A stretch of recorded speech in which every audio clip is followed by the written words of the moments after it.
I thought I'd finally found the perfect place to settle down.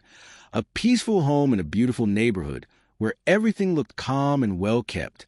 What I didn't realize at the time was that I had unknowingly stepped into a suburban war zone run by a homeowners association that treated itself like a ruling government.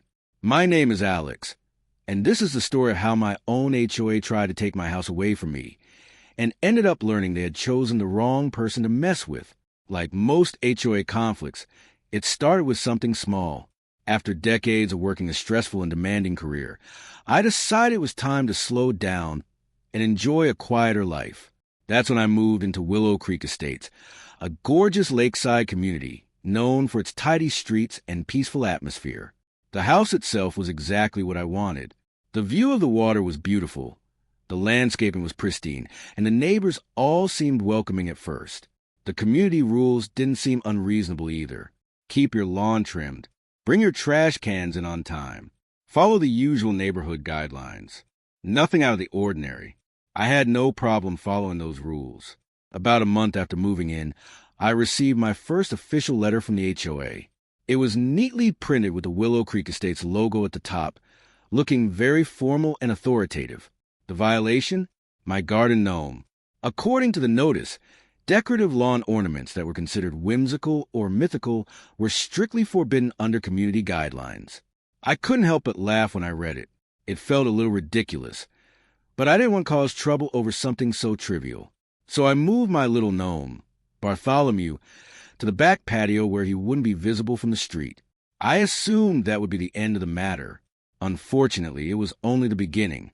Soon the letters started arriving more often. Apparently, my mailbox wasn't the exact shade of black required by HOA standards. Then there was a tiny oil mark on my driveway that they described as a potential hazardous chemical spill. My wind chimes, which barely made a gentle tinkling sound in the breeze, were cited as a source of noise pollution.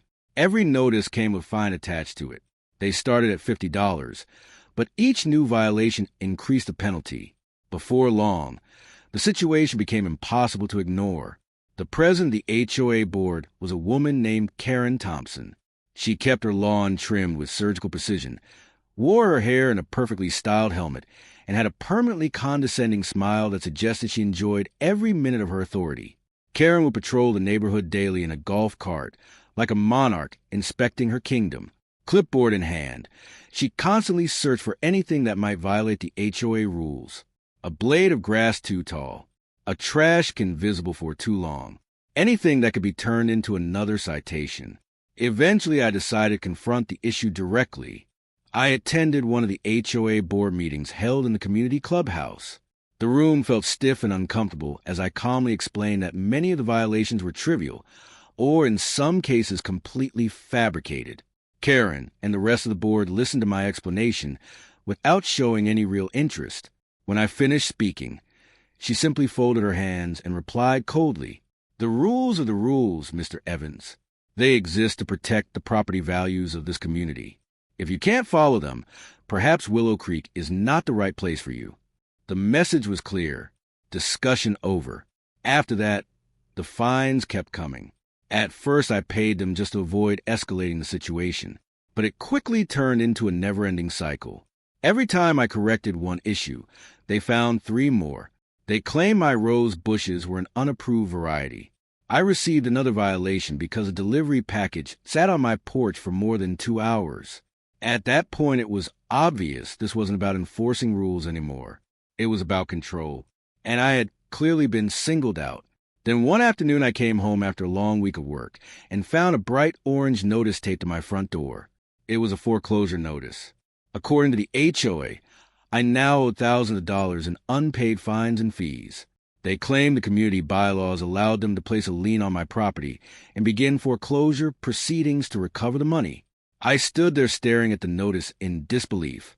They were actually trying to take my home, the house I had worked my entire life to afford, all because of a garden gnome, wind chimes, and some rose bushes.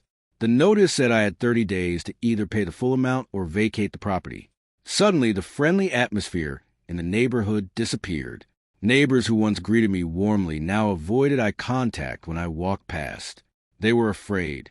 If the HOA could do this to me, It meant they could do it to anyone. That was the moment I realized something had to change. I had tried to cooperate. I had tried to stay reasonable.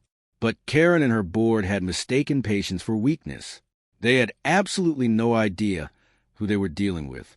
For the next 2 weeks, I barely appeared around the neighborhood. I left early every morning and returned late at night. Karen probably assumed I was preparing to pack my belongings and move away. Whenever she drove past my house in her golf cart, she slowed down slightly, wearing that same smug smile as if she had already won. What she didn't know was that I wasn't packing boxes. I was building a case. Day and night, I sat in my study, reviewing documents. I examined every line of the HOA bylaws. I reviewed every violation notice they had ever sent me. I studied state housing regulations and federal property laws. Everything was documented carefully. Photographs of the alleged violations, copies of every letter, records of my attempts to resolve the situation peacefully. Piece by piece, I assembled a detailed legal case. Finally, the day of the eviction hearing arrived.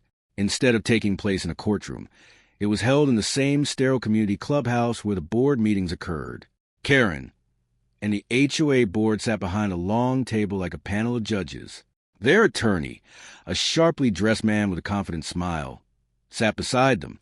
They clearly expected me to arrive begging for mercy, or maybe handing over the keys to my home. Instead, I walked in carrying a leather briefcase. I placed it on the table and calmly sat across from them. Karen began the proceedings.